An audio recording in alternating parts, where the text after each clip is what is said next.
नमो देव्यै महादेव्यै शिवायै सततं नमः नमः प्रकृत्यै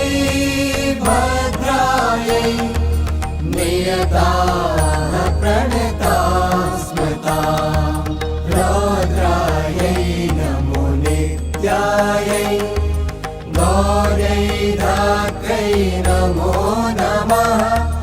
ज्योत्स्नायै चेन्दुरूपिण्यै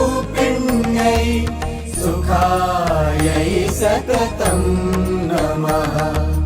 कल्याणै प्रणतां वृद्ध्यै सिद्ध्यै